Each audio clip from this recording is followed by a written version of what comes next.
Welcome, everyone, to the Modern Day Overthinker podcast. My name is Colin, and I'm your host.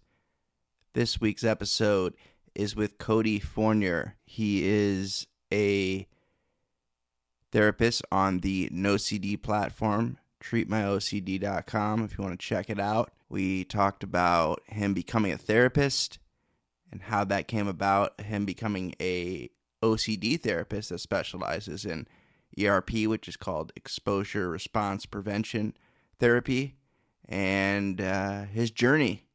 He lost his mother at a young age, and after that, things kind of spiraled with his OCD, and we talked about the misconceptions of OCD and just his overall experience with it as someone with OCD and as someone who treats OCD. Great episode. Love talking about OCD as someone who has it and bringing awareness to it. So without further ado, this is episode number 82 with Cody Fournier. Enjoy.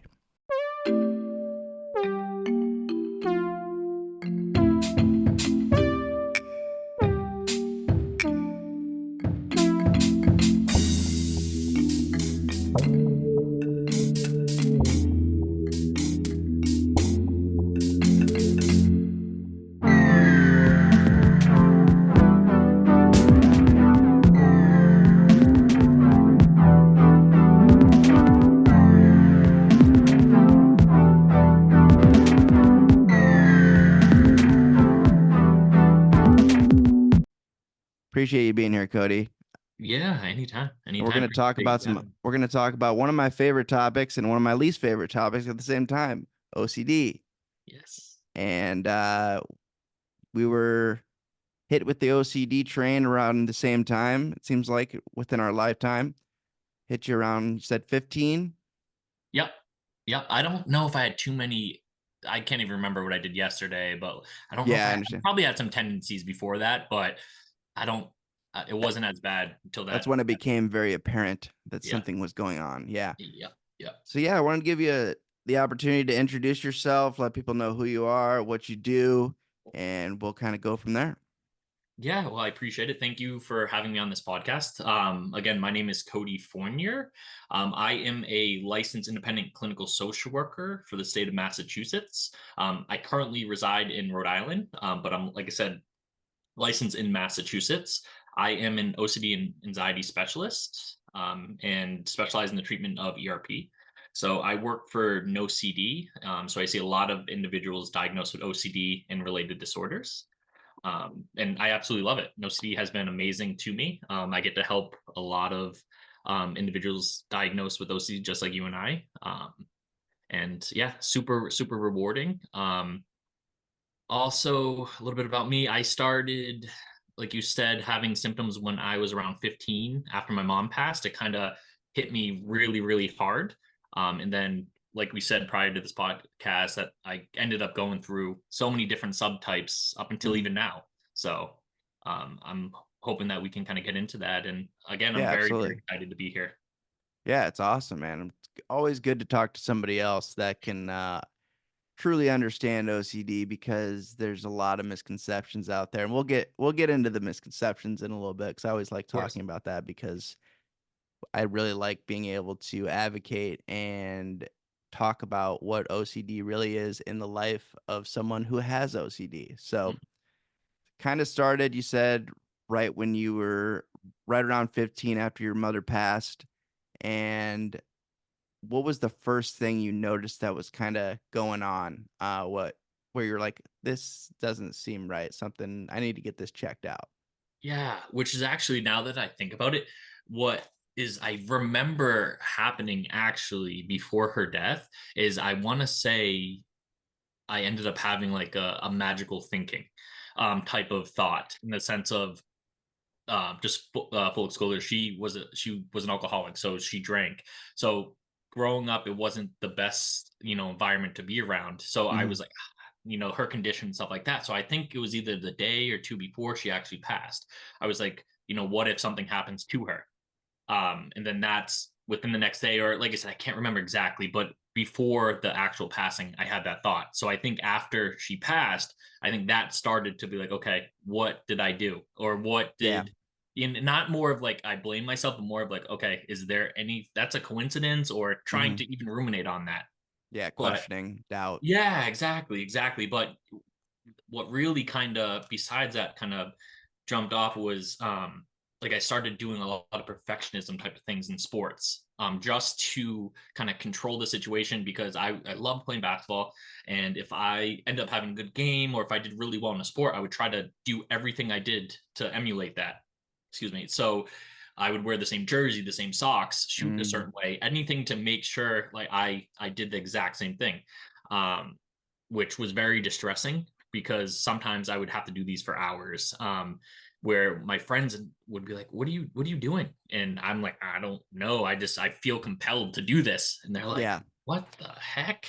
Oh yeah. Everybody thinks they look at you like you have two heads. Yeah. Exactly, Hmm. exactly. But and that is like, I think, like you said, the conception people have, even like just repetitively doing stuff like, oh, I gotta move this object a certain way, or I gotta line certain things up, or gotta wash my hands, or spell things perfectly.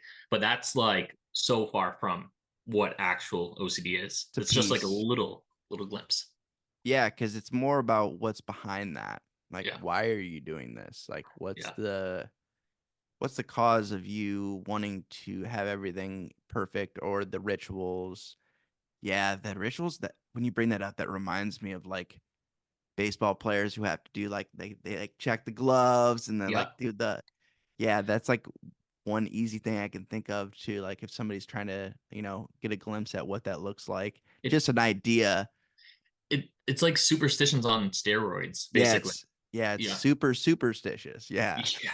Yeah. Like even, and that's actually another thing that I think, even coincidences, before my mom passed, I would do a lot of like things where, if I was like, say, reading a book and watching TV at the same time, if that person in the TV spoke the same thing I was reading, like the same word, I'd be like, what the heck is going on? Like, that's, I have Oh, some type of power or whatever, because they said, the word the, and I'm reading it literally at the same time, or they said cake and I'm reading cake. And I'm like, huh, like I have some influence over this, or there's something special going on, but wasn't the case.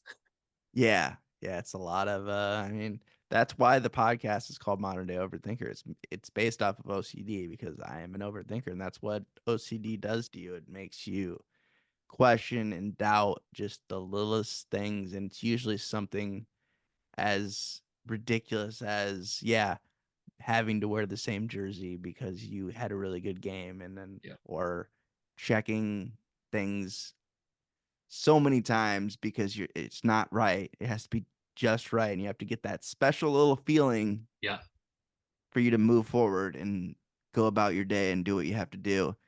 But as you know, being a therapist and going through therapy yourself, you know that that's just a minor, like that's like a band-aid, Yeah. and the band-aid comes off, and then things just end up getting worse if you continue to do those compulsions. Yeah. Yeah. And I think one of the most rewarding, or one of the reasons why I love working as an OCD therapist, and even at an OCD, because I have like the ability to work with this type of clientele, is being able to work with children, adolescents, because Mhm. I feel like if there was awareness at that time, or if I had access to that at 15 years old, even if I had access to like knowing what type of OCD I was experiencing, like that could have saved some time. And and obviously we can't go back, but to see, to have a very young client, and being able to like, hey, identify what's going on, that's very, very empowering.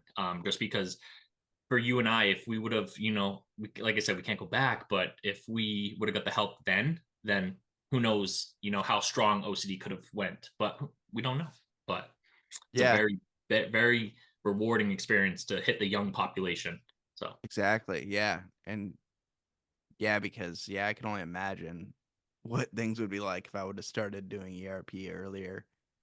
But yeah, it's one of those things. Yeah, I can't change that now. But at the same time, there's a lot of, and I've read that from your story, and when I was reading that article that you wrote that article, correct? And or Yeah, you were I part of helped writing them. it? You helped write it because it. Yeah, they use all the big words. Like they like Okay, kind of fine tuned it. I got it. spoke and they did it, but I'm not a really as good of a writer as they are. But they definitely fine tuned it for me. So Polished it up for you. yeah, yeah, 100%.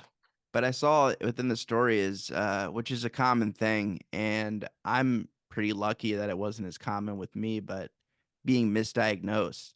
So you're misdiagnosed, sounds like multiple times before you found this pamphlet Yeah, when you were in treatment, yeah.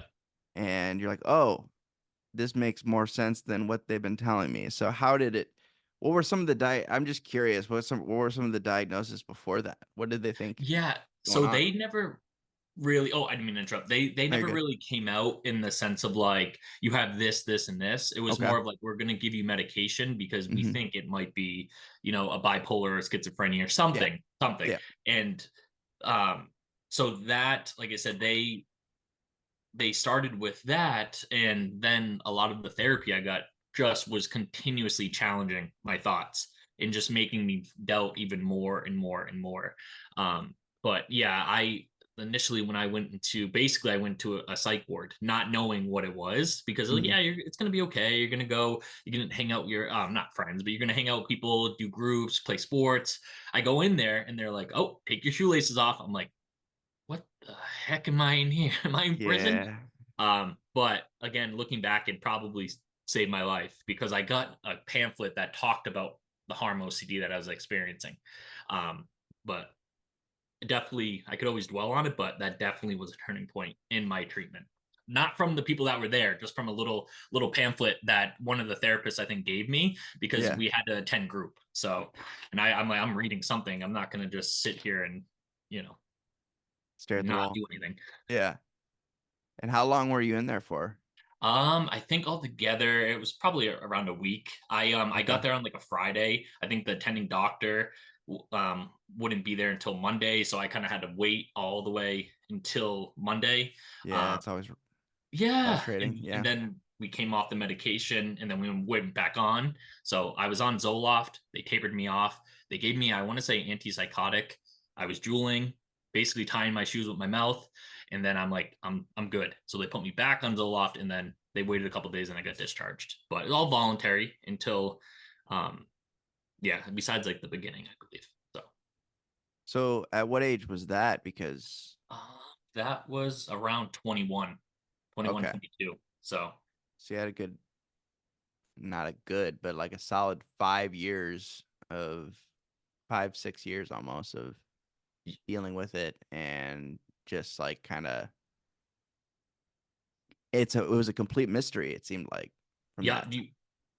with that, what kind of happened, and I don't know if a lot of people know this, which I'm sure they probably do, but so what was kind of like a turning point with my symptoms is I had a bad trip with synthetic marijuana, Ooh.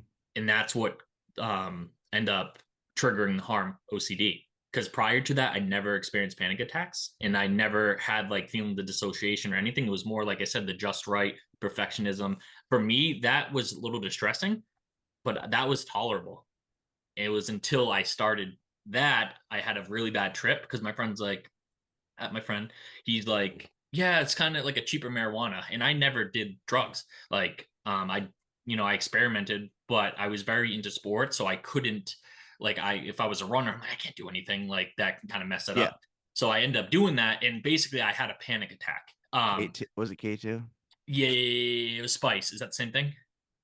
Similar. Yeah. Yeah, it was something they got at a convenience store, and Yeah, it that they triggered. don't sell anymore for a reason. Yeah. Yeah, because I ended up getting that high, but it was just like I said. I think I had an intrusive thought of like, what if I have a seizure, Mm. or what if I do? Because I heard a story about it, and then boom, that's what kind of escalated for the rest of my probably 10 years with the harm OCD. So it was that moment I started getting panic attacks, and then I went to I was in undergrad in Worcester, Mass, and that there was a story of someone that sadly jumped off the parking garage, Mm. and I parked up there. I ended up having the thought, what if I did that? And then that's what kind of Oh.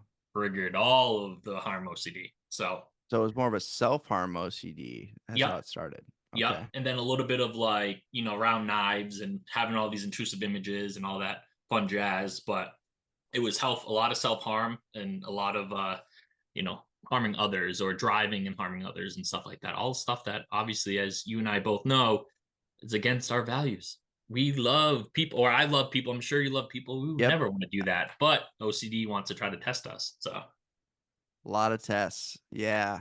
I totally yep, understand that. Yeah. It tends to go after what you value the most. And 100%. that could be your life or someone else's life. Yeah.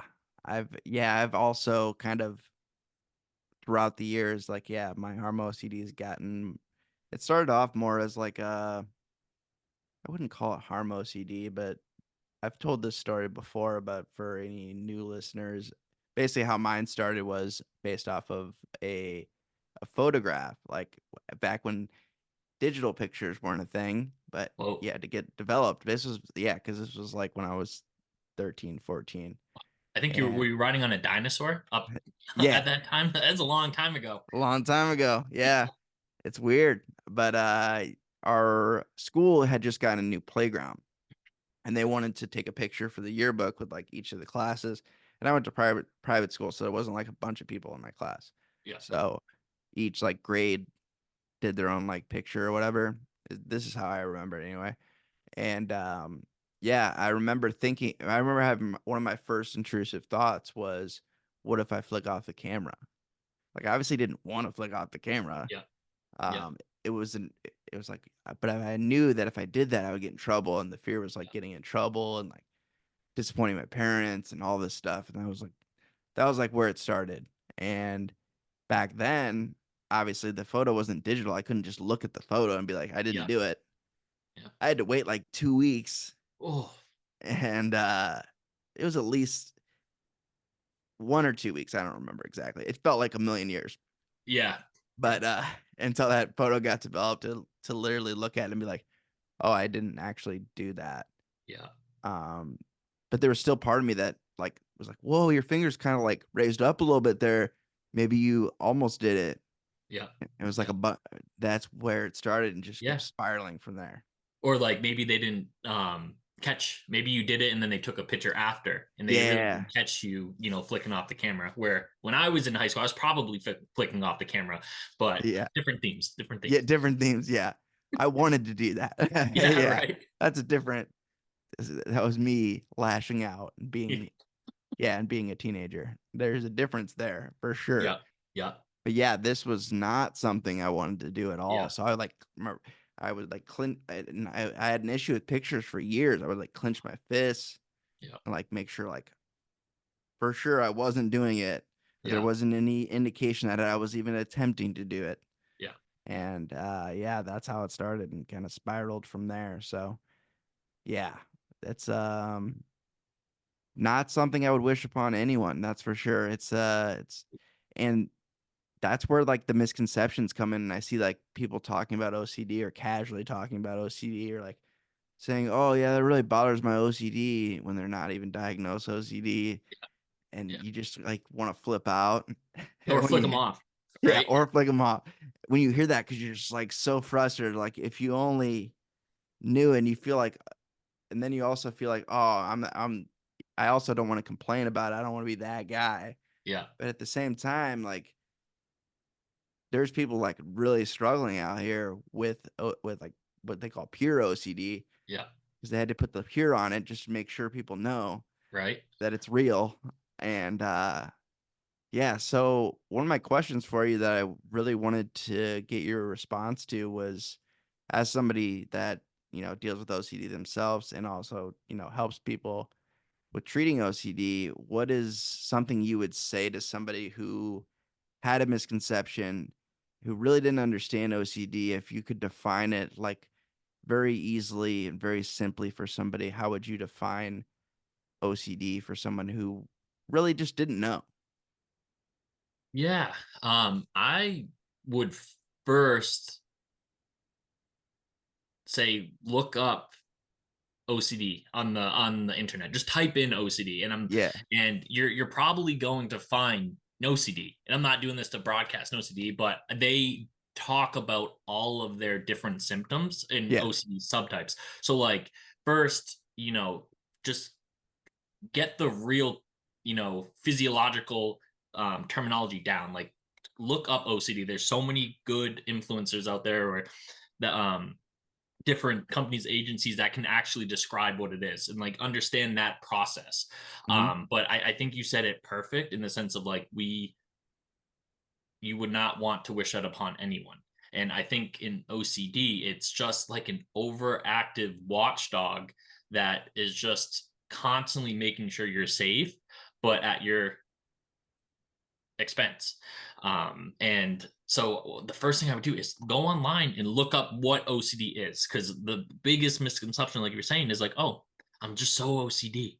I need to be super clean, or I need to be I have to wash my hands because I got, some food on it. Like I'm so OCD. No, it's like what the misperception is like, yeah, just picture you're thinking of OCD times like 1,000.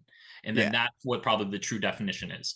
And it's like OCD is one of, I think the World Health Organization said it's one of the top 10 most debilitating um, disorders. So, like in and of itself, okay, you don't want to look at the definition of OCD. Go look on the World Health Organization and just type in OCD and see that. Like, we're Yeah. not messing around with this, No. right? So, like, um, I would first start by just Googling OCD, because whatever they find is probably going to be better than their misconception in their brain. There's a Yeah. lot of information out there. Um, but I know I kind of just rambled with that, but still, No, it's easy to rant about. I totally understand. Yeah. right, right. 'Cause it Um, gets us going because it, we hear it all the time and we're just like, man, exactly, the exactly, and information is out there though. That is for sure. And with no CD, I've been following no CD for a long time actually because I did a blog post about it when I was running my college blog like many years ago. cool, And cool. that was when it was just when there wasn't therapy, it was just an app. Yeah, And not just an app, but the app would have like basically forums yeah, where people would talk about their different either just OCD in general, what they're dealing with, the different subtypes. yeah, It was just it was like a Reddit for people with OCD. yeah. Was Which I like basically though, regardless, because even like I know we have to kind of take those with a grain of salt, oh yeah, in the sense because it's not filtered, but it's still got probably the conversation in the sense of like I'm not alone. There's other community. people, right? Yeah, Yep. Yeah, having that community and knowing like because I've dealt with some pretty twisted harm situations and seeing that other people, you know, even talked about it was just yeah, like a relief for me because I was like, "Oh, I'm not the only one that's dealt with this one."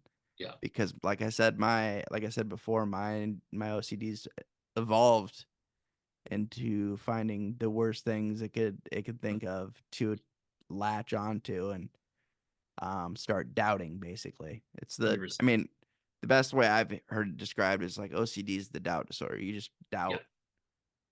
It finds any shred of doubt in something and then it latches onto that. yeah, yeah. And what's even more like mind-boggling is just think of all the people who have suffered from 1920 to 30 to 1970s all the way to now, like all of these years throughout history, and how people were misdiagnosed or people were very, because the thing is too with OCD, like yourself, like you're very high functioning, or and like I said, a lot of people with OCD, and it could be different times or not, but a lot of people that I've noticed with OCD are very smart, and they have, or besides me, I'm in the regular average. I'm not like a smart person like you, but they, it's Sorry. yeah, just over time, it's just very smart. But then again, they can hide it. No one probably, I don't think anyone knew I had OCD, because I could be looking at you and I could be having a panic attack to like a number 10, but you would never know I was having a panic attack because like I was melting inside, but I was like, yeah, I could be having a panic attack right now. You right? Yeah, So it just, you can function very high. Some people can.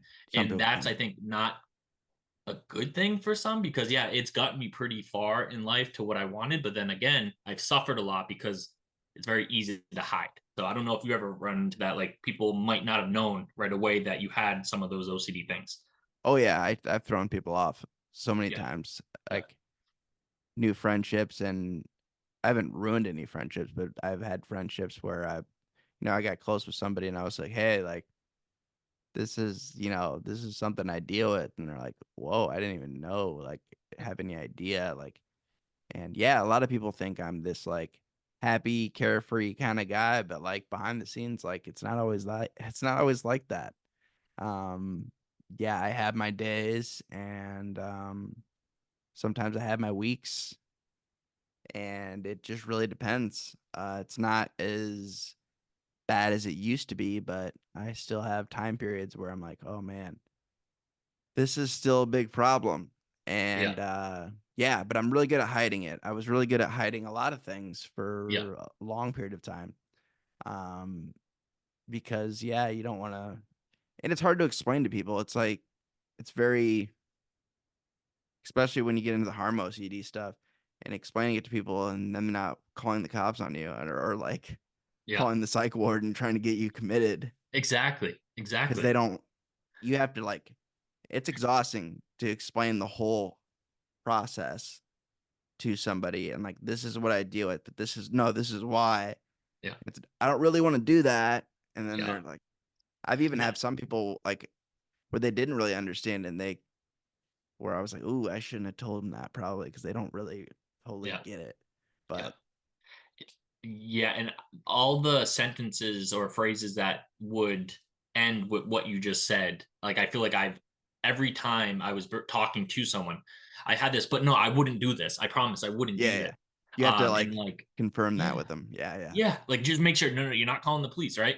But yeah, and it's interesting, maybe the attending psych or whoever, I go into the psych ward, I'm just like, hey, I have these thoughts, but like I don't want to do this. And maybe they're probably like, well, this person manic, or this person something going on because he's happy, or he's not like just distressed or depressed. He's just, what's going on?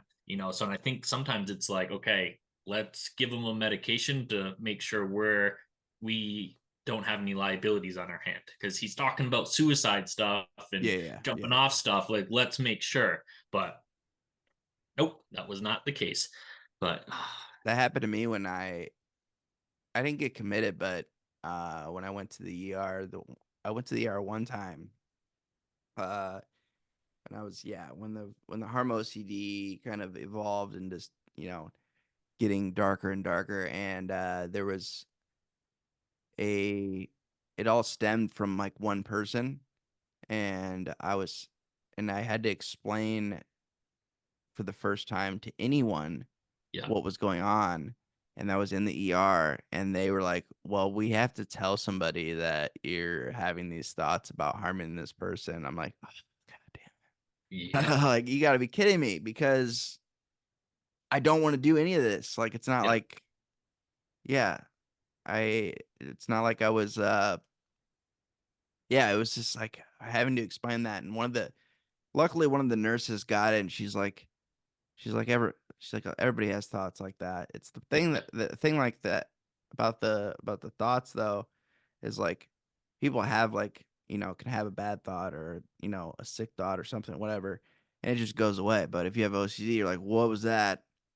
And then you just, like I said earlier, you just latch onto that. And you're like, we gotta look into that. We gotta do some yeah, yeah, investigative journalism on that one, yeah. because Houston, we there's got a some, problem. Like, yeah, just, yeah, fireworks, everything goes off. You're like, oh man. yeah, And yeah, so I don't, so there was a lot of shame there, hmm, which is not what I expected, because I went in there like suicidal, and I was like, I'm sick of having these thoughts. I don't know what to yeah, do about them, and this is the only thing I can think of to yeah, make them go away. And they're like, "Do you have a plan?" I'm like, "No, I'm not a big planner." And it just, yeah, but that was so, letting it out was good, but the reaction from some of the professionals was like yeah, they were trying to cover their butt, because exactly. in case I did something, um, but trying to make sure they knew that I did not want to do that was like something I had to make 100% clear, Yeah. Yeah. and that gets frustrating. It definitely does. It definitely does. I remember I had a similar situation where, in the sense of like pre inpatient facility, where I ended up getting I got home, I ended up calling 911. They um took me in an ambulance to the local hospital and stuff like that. But I remember talking to one of the clinicians who was evaluating me, and I was telling them my story, which again, sometimes it gets exhausting when you're Mm, when you're seeing all of these different therapists and psych, and yeah.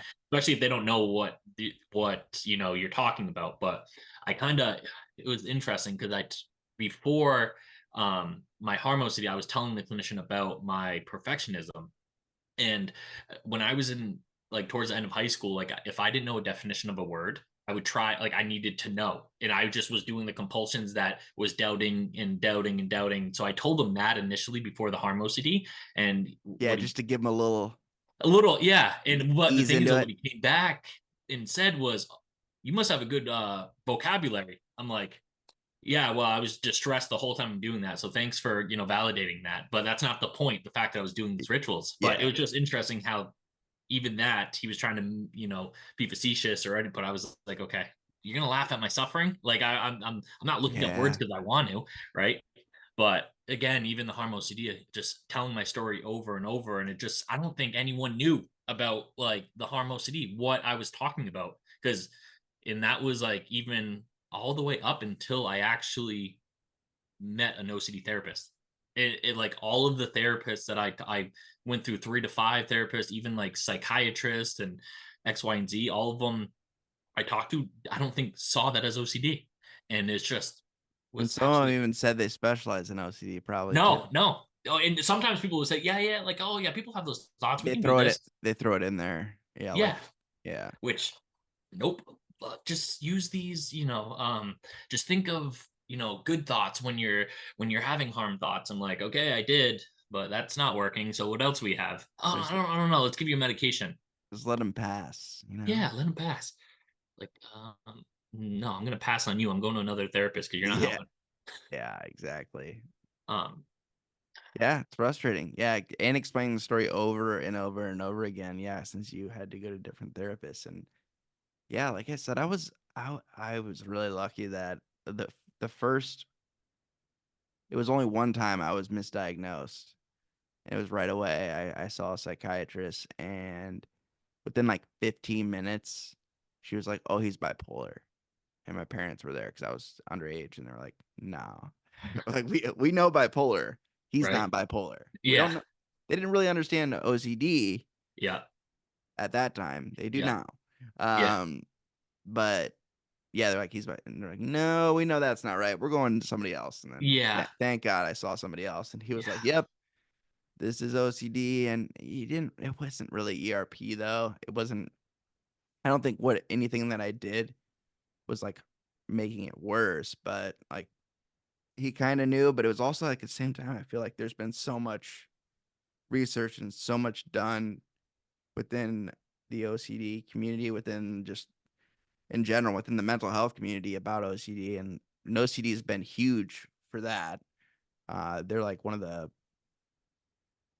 first people, one of the first big organizations I saw, like just like this is what we're focusing on. We're just giving as much information as yeah. possible and providing a community. And yeah, so I've been on the no CD train for a while. When people have talked to me about it, like when I've talked to people at no CD, like when I like throw out a random tweet and tag them, Mhm.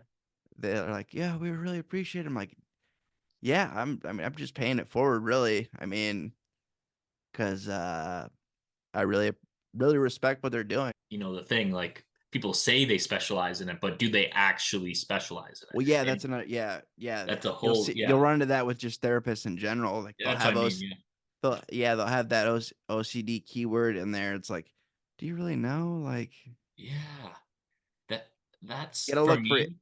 You gotta Oh, look for sorry. ER.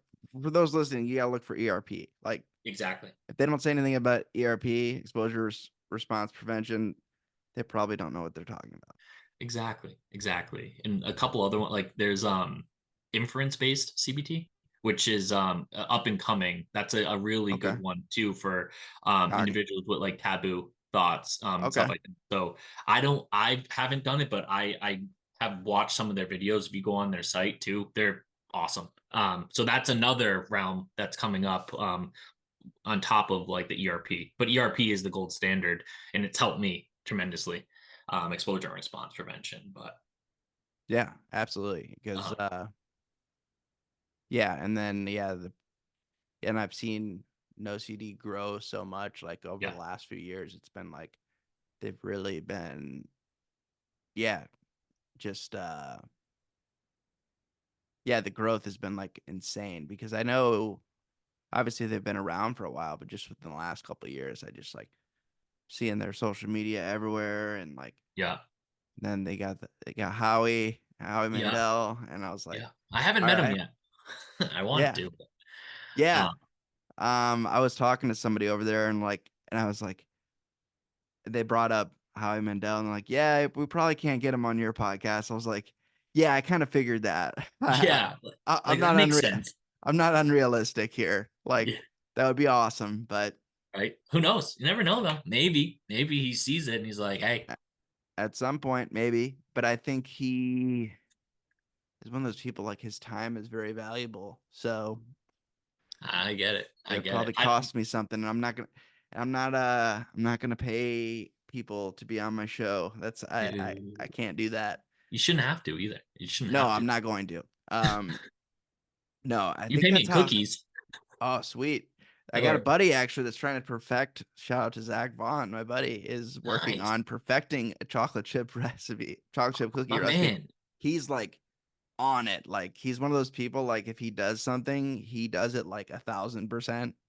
Nice. And he's just like that. He gets on these random kicks, and that's what he's on right now. He's just trying to perfect. I haven't got a hold of him yet. He's probably out of the cookies to try this batch, but maybe next Cool. batch. No, that's great. That's great. Yeah. And like you were saying too with no CD, I actually sought treatment there. And then my Mhm. therapist was like, "Hey, you want to work here?" Not Yeah. trying to solicit me, but I was like, "I think that'd be cool to work in no CD." And she's like, "Why don't you apply?" I'm like, "All right, I will do." And then I ended up, boom, I applied there, because I was um a therapist, but for a different, like I was working with trauma and other diagnoses, but it was, yeah, I had no CD. I was getting treatment, and then I'm like, this would be cool to give back, kind of like what you're saying. And then it Yeah. hooked me. Once I started treating clients and seeing the reward that I was getting and the progress that they were getting with ERP was like mind blowing, amazing. I cannot. There's some stories that that I felt that I could not put into words because of the progress they've done. Just to, like I said, a lot of people suffer. Like you and I, we have suffered, and sometimes I would be lying if I said if I didn't suffer still, in the Yeah. sense of like getting that whoosh of, intrusive thoughts here and there. But again, it's, I'd rather, get that and nip it in the bud than continue to suffer like I did for years and years and years. So Yeah. The awareness is there. where exactly. Yeah, like the awareness, like, oh, I need to work on this like right away. Otherwise, I know what's gonna happen. Exactly. And it's, yeah, like I was saying in the article that was written about me, like there was a time with the Harm OCD where, like I was saying, I didn't want to wake up. And Hmm. that's the thing. I wasn't suicidal in the sense of like I loved life, but it was getting to the point where it's like when I woke up, I was having panic attacks from like 8 o'clock in the morning until like 10 o'clock at night, multiple times a day for like 3 months. And like Yeah, over. exhausting. Yeah, Yeah. I was like, what the heck is going on? I'm like, that's tired. And then trying to function too.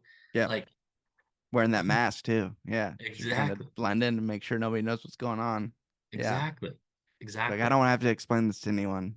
Like that's exhausting. Yeah. Yeah. And there was a point where, especially with the Harm OCD or even any of the taboo, like I came to the fact I'm like, anything is fair game for OCD. Yeah. I can get any thought I want. It can be the grossest, the most inappropriate, the most like just bizarre thought. That's okay. And once I came to that acceptance and I'm like, that is okay, that's when I started to like, okay, started to get some of that freedom back.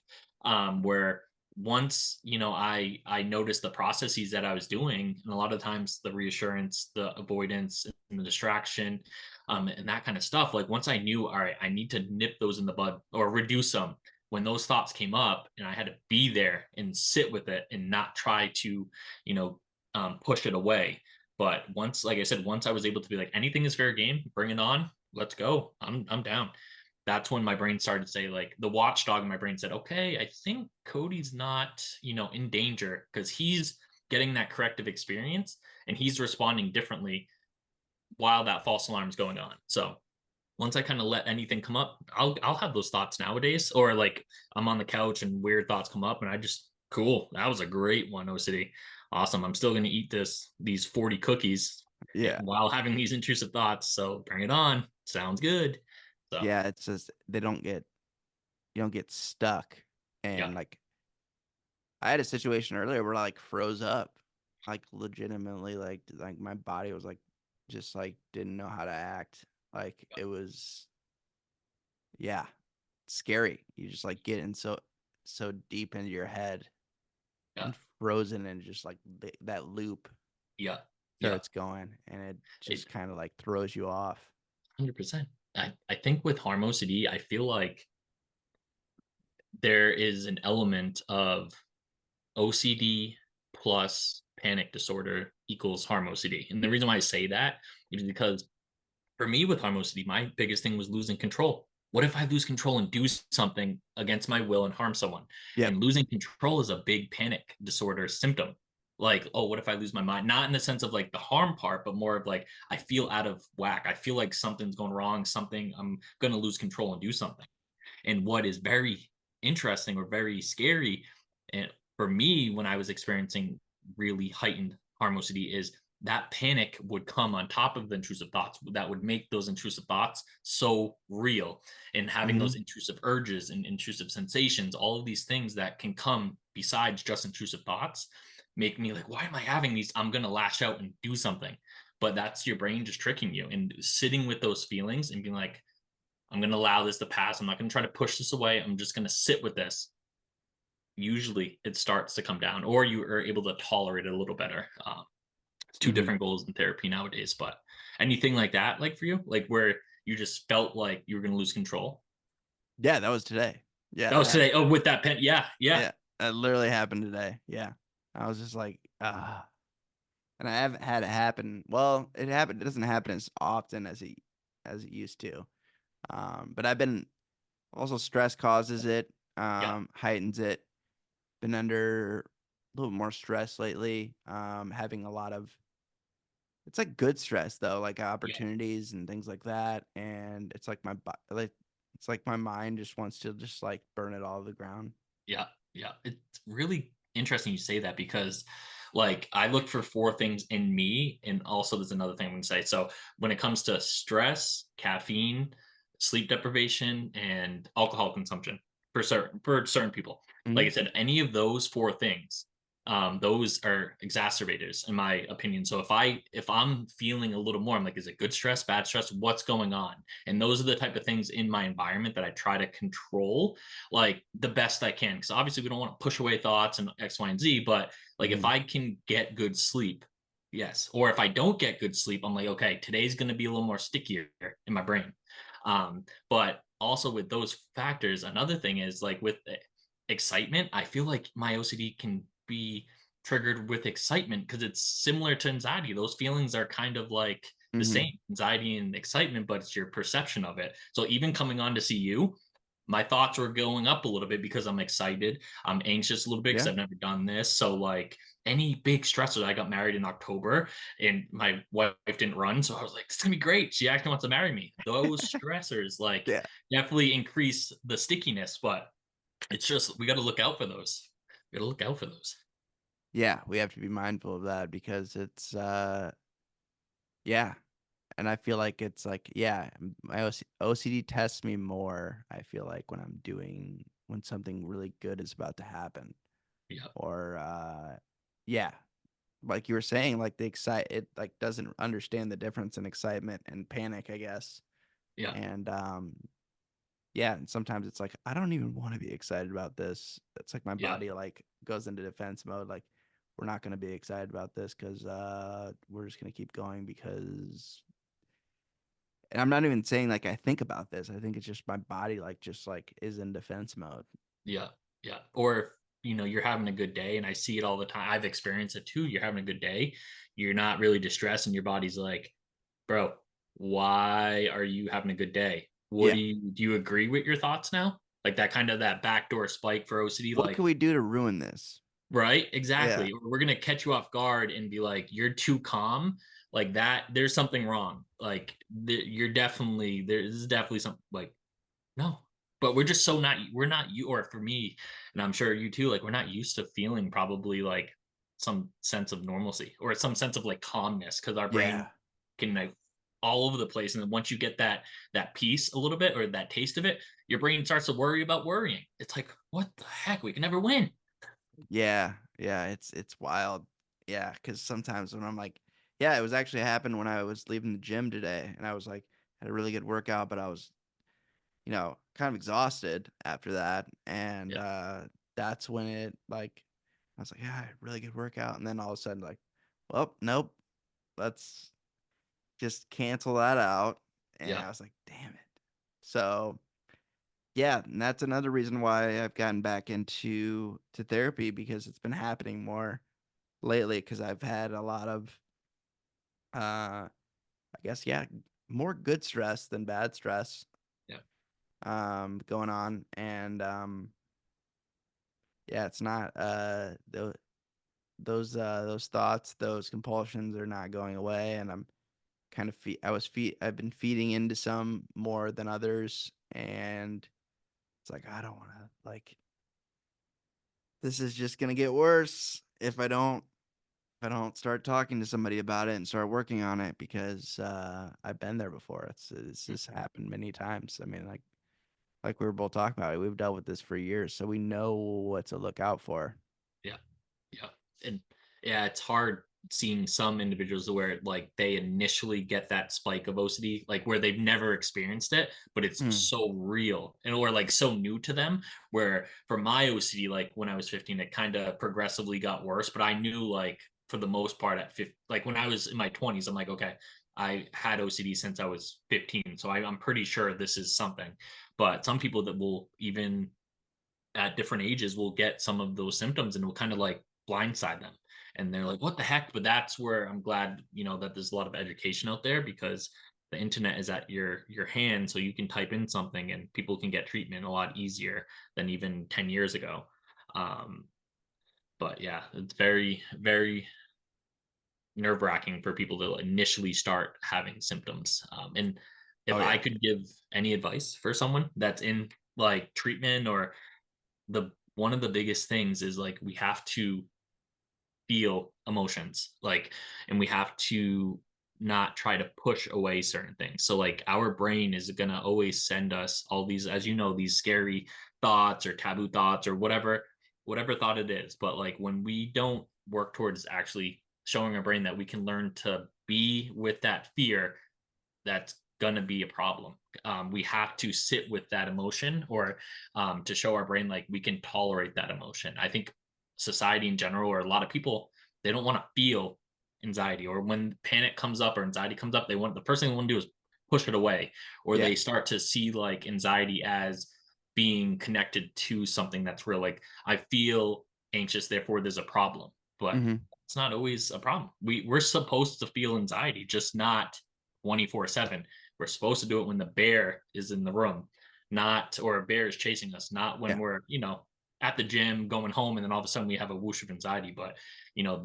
that's the hardest thing, is that whoosh that you get from that intrusive thought. But sitting with it is when the learning happens. But easier said than done. Easier said than done. Yeah. Definitely easier said than done when you're like, I don't want to. Yeah, I don't want to stop and think about this, or because then people might notice, and it's like a whole thing, Yeah. like especially when you're out in public. Yeah. Yeah. That's why you try to, yeah, just keep doing what you were doing. And it's ideally, I know there was times where like just caught me in right in my tracks, and I'm trying to like figure out why I'm having it. But if I was out and about, I would still try to, do what I was doing. There's times where like with heights, very, very big trigger for me just because of the fact of like Hmm. hurting myself. So like if I ever had an inclination of like, oh, we're gonna be high up today for some reason, we're gonna be doing this, X, Y, and Z, my brain's like, we're going up there. We're driving over bridges. We're doing like I would not allow my OCD to be like, nope, we're avoiding or we're doing Yeah, this, avoidance. this. We're going into it. Cause yeah, once that inclination of like, oh, this is bad, that's where that watchdog is like, you just mark that as being important. So I'm going to keep you alive because I love you, and I'm going to keep sending these over and over and over. But then again, it shouldn't be sending you that over and over and over. So yeah, it's tough, but it's doable. I've done it. I've done it. Yeah. There's times I was doing my ERPs for a long time. I was at like an 8 or 9 out of a 10 for anxiety, or even a 10. But I'm like, I'm sitting there, but it's worth it. Short term discomfort for that long term gain. That's kind of what got me through treatment. So Yeah. Yeah, definitely. I definitely understand where you're coming from.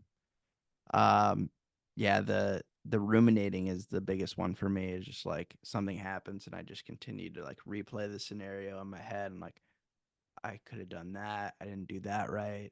yeah, And that has been like the theme lately is been what's causing me the most stress or adding yeah, to my stress load.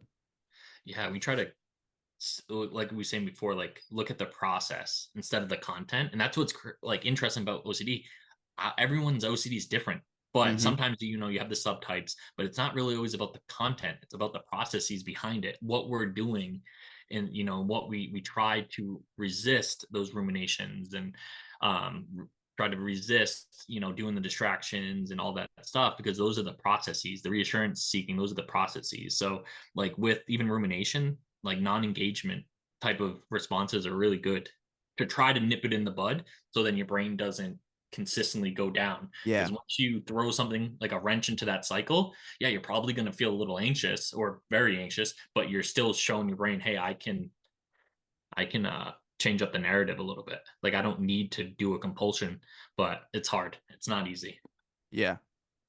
Yeah, and the ruminating doesn't really lead to more compulsions. It just leads to just replaying the scenario in Yeah, my head and just like the whole what if and the doubt and all that stuff. And it's like, and I know like, why am I even doing this? Because that already happened. Like, I yeah, can't do anything about what already happened. Like, I can't change that scenario. There is literally, I don't have a time machine. I can't do anything, you know? yeah, yeah, And one thing that stuck out to me, well, obviously a lot of things stuck out when I was reading that article was you talked about sleep being like an escape. And yeah, that is very we share that in common because people still don't understand like not some people do. And because some people like will think it's just depression and yeah, which depression can happen from yeah, OCD.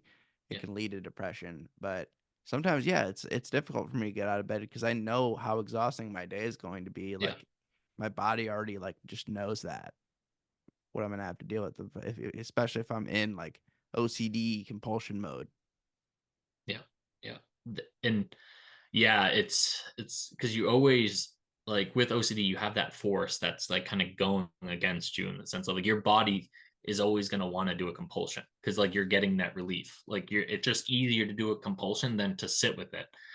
So like with me, like the thing is with me, I don't know if I was even depressed. So like it was just, and maybe in the beginning, even after my mom passed, maybe that was a tough time. But like Yeah, absolutely. I was getting, I think, depressed, but I think exhausted was another big key for Oh me. yeah, Like just overtired on top of that. But like I would say that maybe this is some secondary depression, but even regardless, something was not good. Like I didn't want to like wake up in the sense of, because I knew how exhausting it was. But then again, once I was like, okay, I am going to continue living my life in while coexisting with OCD, is when I started to kind of force myself to get up and force myself to do things that were important to me, while allowing OCD to be on my shoulder. Just like, okay, cool. It's a little guy on my shoulder, but Yeah. still, again, once also too, like some of my OCD would go in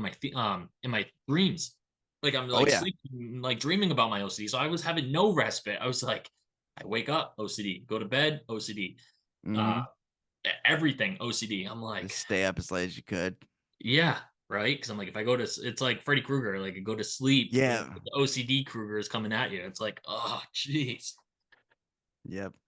But yeah, and Because you really I can't control that. That no, unless you're lucid dreaming, but that's totally different yeah, story. right. Yeah. Yeah. Wish I just go in my dreams and start punching OCD. But then again, that's the like I said, the It's the once boxing I start match. giving it power, Yeah. the OCD bully's like, I'm coming back at you. But you're gonna be like, hey, OCD, take a hike. You're not bullying me anymore. But Yeah. again, that takes a lot of practice to be Yeah. like, Bully, or I've also heard OC demon. yeah, that's a good one. That's a good Yeah. one. That's It probably one of my favorite ones. Yeah, that's a really good one. I think what is like really hard with OCD is that a lot of people believe their thoughts in the sense of because our thoughts have like we've relied on them for our whole lives. So like when these thoughts come, we pick and choose what we want to do with them. And like when we are having these harm OCD thoughts, like and they're coming and images are coming and stuff, like we're like, oh my God, that's ourself, that's us. Like that, why am I having these thoughts? Is this a repressed desire? What does this mean? X, Y, and Z. And that's all the ruminating, all the kind of trying to figure out why.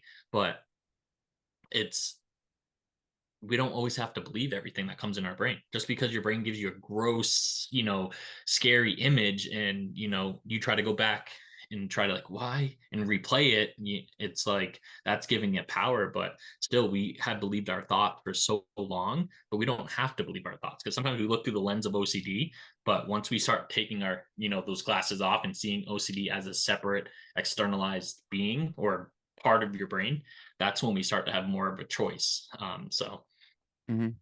Yeah. You very have to hard. look at it separately, and because it doesn't match what you really want to do. Like it doesn't Exactly. match your values, as you were saying. Yeah. Values, and reinforcing my values and reminding myself of my values is has been helpful. And sometimes though it gets to the point where it's like I but wait, and it's Yeah. like that what if Yeah. that you know it's just a bunch of questioning. And yeah. And also another thing I like as far as describing OCD that I've heard is just calling it the doubt disorder, because I think just it just made some when the first time I saw that or heard that, I was like, yeah, absolutely. Yeah. Yeah. That's, I think, the tendencies I had before my mom passed. I feel like I doubted everything or I Yeah. couldn't make a decision. I feel like that is like an innate thing that people are like predisposed potentially to is having some type of doubt in whatever they're doing. That's I think one of the trickiest things because like when you have the intrusive thought of like what if, and then you use a technique or you do something to be like okay, there's OCD, it's like you said, the doubt that comes after in that experience of but what if, how do you know for sure, and like your brain is always like OCD is always going to send off like unanswerable questions, like questions that are abstract or just there's no true answer to them, for the most part, and it's just that's how it's just going to continue to lure you in and it's going to feel real and urgent, but still we try not to answer them, just allow it to be there. But again, that takes practice. A lot of people will like, oh, I just use this technique and it doesn't work. It's like OCD treatment usually is not instant. Like you No. don't, it's usually like, oh, I just had a good day or I had a good hour. It's not like something that happens right away. It's more like you see this progression, that happens and you're like, oh, okay, that I feel a little better than I did, 2 months ago. But I wish it was that instant gratification, like eating a cookie and be like, "Ooh, Yeah. that feels good," but that Yeah. does not happen. I feel like it's that's why a lot of people who have any not any mental illness, but a lot of people with mental illness, like, and I've noticed that it's a very common theme in people who abuse substances, whether that's drugs, alcohol, whatever. And I've noticed that because I've been in recovery for a while now, and I go to meetings and I listen to people, and just like, man, it's either mental Mental illness is something that coincides with addiction or trauma or both. Yeah. 99% of the time. Yeah. Yeah. And this is, I know, a personal question, but do you feel Yeah. like your substance use was that as a like a compulsion in the sense of like were you doing that to escape the harm OCD? Oh yeah. Yeah. It Yeah. was an escape. Um, just fear in general, Yeah. not necessarily OCD. Fear, just yeah, in general, like Just of in general. Yeah. And that's to go back, like that's what, you know, the feelings, like they're called feelings so we can feel them. And I think a yeah. lot of people they don't want to feel fear or Mm-hmm. feel anger and all that stuff. But that's that toleration where once we start to feel it, like our body says, hey, we can live our life. But that's I want to say avoidance in general, with like we were saying before, avoidance of feelings is very, very detrimental to people. We gotta feel these. But again, it's uncomfortable. So I get that. I just addiction is that can be a whole nother Yeah, whole another chapter, episode. book. Yeah. Yeah, because like I Oh yeah. just OCD, you do a compulsion, but then you throw in substance use, like that is a whole nother type of suffering. I would in Yeah, I try not to when I'm that's why I know I need therapy because I can't go to meetings and start just sharing about my OCD that everybody's like, right.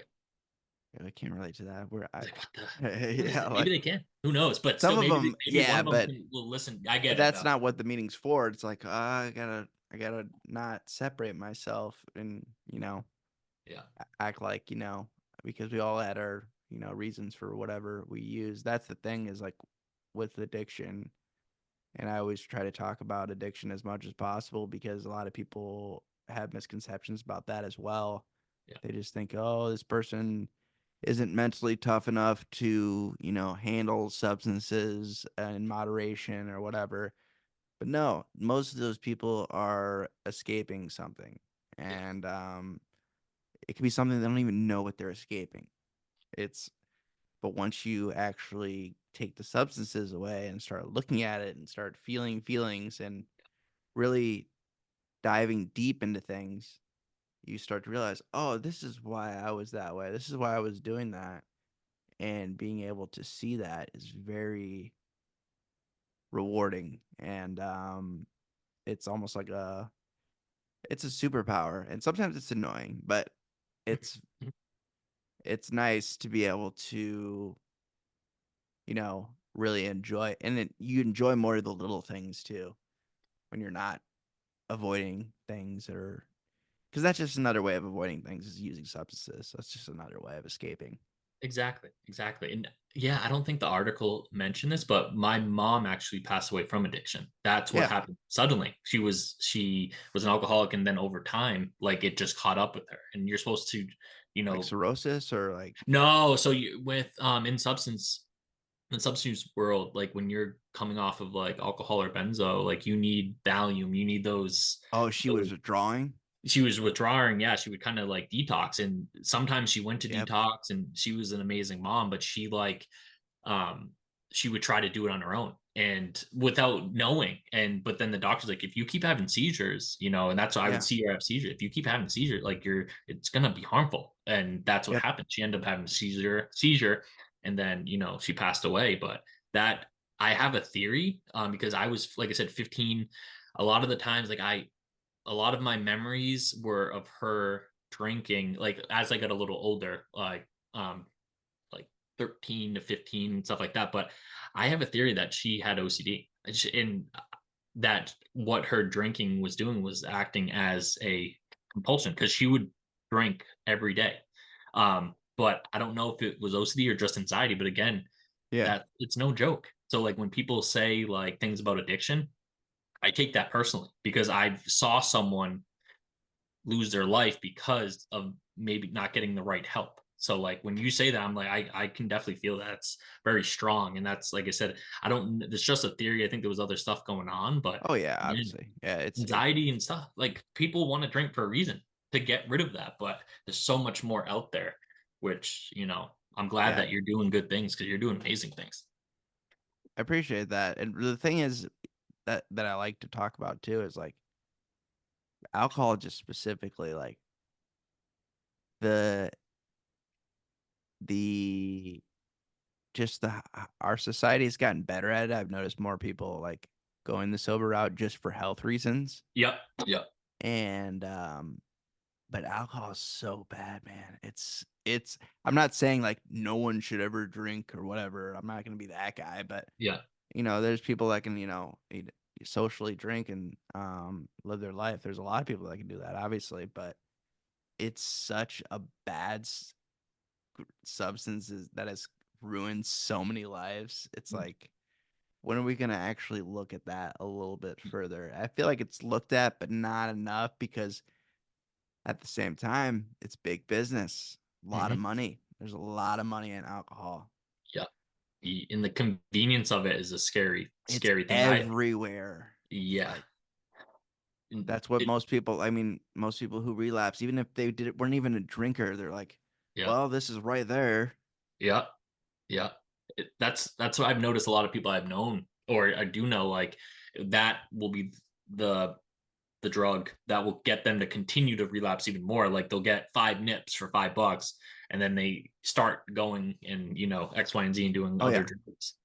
But Yeah, it just opens Pandora's box is all it oh, does. 100%, 100%. But it's like, and I've worked in the past and I've known a lot of people with substance use, and it's something's going on in the Mhm. sense of like sometimes there's people just, I've known people that just don't, they can't get treatment for some reason, like in the sense of like they just are not aware of Mhm. something because their addiction has gone so far. And it's like there has to be more research on that. It's there's people like, oh, it's not a disease or not I'm like, it's something. I don't care what you call it, Yeah. something is changing or something's going on with that. So like, don't be so ignorant, help them. But Yeah, yeah. at a certain point it's no longer, that's where it no longer becomes a choice. It's just, Yes, this 100%. is just what I do, you know. And yeah, for a long time I thought, this is what I'm going to do until I die. Like, this Yeah. is how I'm going to live my life, until I figured out, oh, I don't have to do that. And yeah, that's when things started changing. That's when I started the podcast. That's when I started just like really trying to get back and also just have conversations about mental health in general, whether that's substance abuse, whether that's, a specific disorder like OCD, or, whether that's just like living a stressful life, like just talking about Yeah. life in general and not being afraid to have those conversations. And yeah, so I really appreciate you sharing your story, and I will obviously link that article Cool. as well, so people can read more about it. And yeah, I could talk. That's the my biggest issue with doing the podcast is, when do I end the podcast? Right.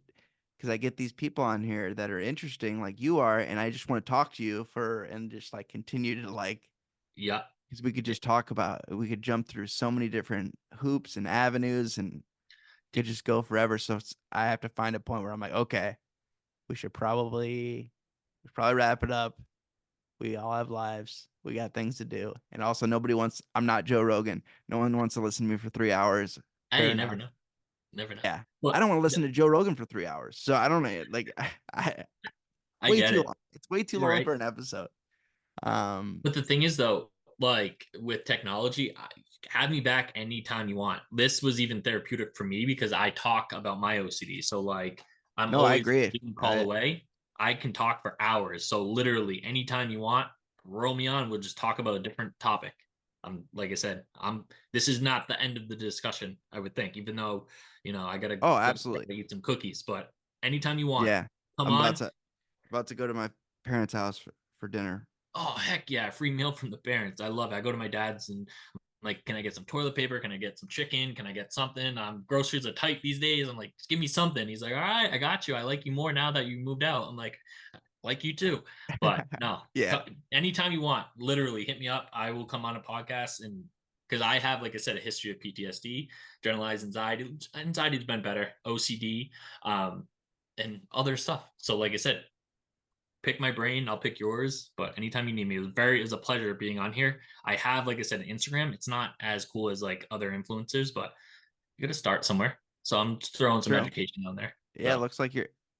Yeah, it looks like you've had the Instagram for a little bit, but you're starting to really put yourself out there more. And once you yeah, start doing it, it's one of those things, yeah, where you're just like, it won't become an obsession, but it'll become like a challenge, and it's fun. yeah, and I am very busy in the sense of like seeing clients. So like I like it because I you never know. You have that one person that sees your podcast or sees your Instagram and then it Exactly. just does that. So, That's if why I, you if don't I get hung up. Do not get hung up on the numbers, because exactly. if I do that, then ooh, Yeah.